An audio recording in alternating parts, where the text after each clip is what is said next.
Oui. La caméra est là. Aujourd'hui, je suis avec le leader de ce mouvement, celui qui a le courage de partir ce mouvement. Alexis, félicitations. On est ici à Ottawa. Il y a combien de personnes selon toi? Là?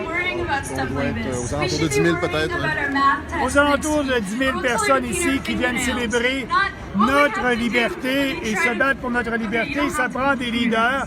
Des gens qui ont décidé de se lever. Et Alexis, je dois te lever mon chapeau en tant que politicien qui se bat pour moins de gouvernement et plus de liberté. Le fait que tu sois là aide notre cause et la cause de tout le monde. Quelle est ton appréciation de la situation maintenant depuis que tu as commencé le mouvement?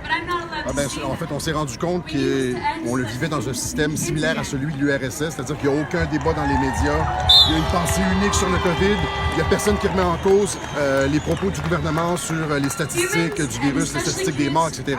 Alors que quand on écoute comme il faut les conférences de presse d'Arruda, quand on gratte un peu sur la dangerosité du virus, on se rend compte que c'est pas du tout ce qu'ils nous disent et les médias taisent toutes les informations contradictoires.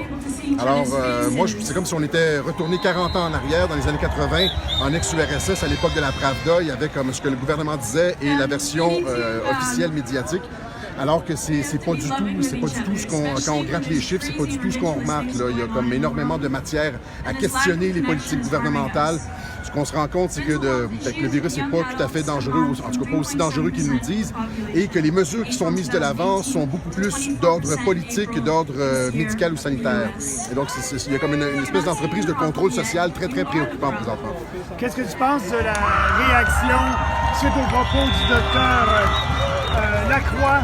C'est clinique et il a eu le courage de s'exprimer publiquement et après ça, bien, on lui a tombé dessus pour avoir dit un autre point de vue. Ça confirme un peu ce que tu nous dis.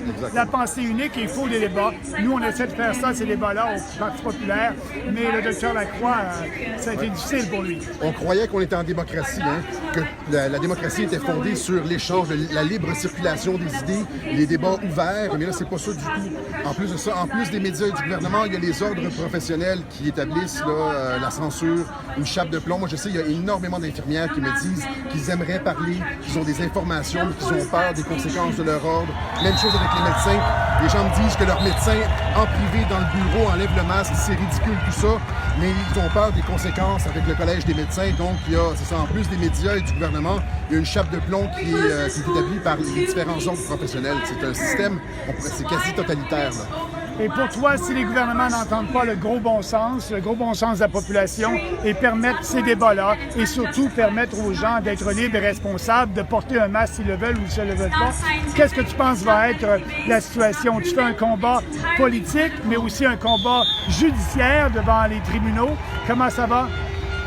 Là, c'est ça. Il faut évidemment contester certaines des mesures devant les tribunaux. Il faut aussi que le peuple se lève.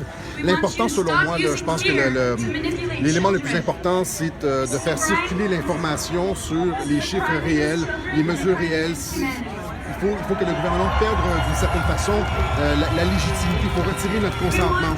Si le gouvernement perd de la légitimité, la population commence à réaliser ce qui est en train de se passer, ils vont devoir reculer. Je ne suis pas un spécialiste en affaires juridiques, moi c'est plus politique et je pense que c'est ça, le nœud du politique, c'est la légitimité. Et ils savent qu'il manque sur certains des chiffres, alors à nous d'exposer ça au plus grand nombre de la population et de leur faire perdre la légitimité afin qu'ils reculent. Effectivement, et on va tout faire, nous. Moi, je vais me représenter à la prochaine campagne électorale et les principes de base du Parti populaire sont la liberté et la responsabilité individuelle, l'équité et le respect. On va continuer de se battre, mais là-dessus, bon succès, bravo, belle initiative. Je veux vous remercier vous aussi parce que vous avez été le premier à dénoncer l'ONU et toutes ces institutions-là qui sont en train de nous gouverner présentement. Et c'est pour ça qu'on vous a appuyé lors de la dernière campagne, parce que vous avez vu justement qu'est-ce qui s'en venait avec l'ONU, ces tentatives-là d'enlever la souveraineté des États. Vous avez été un pionnier là-dessus. Bravo, vous aussi. On va continuer. Merci. Merci.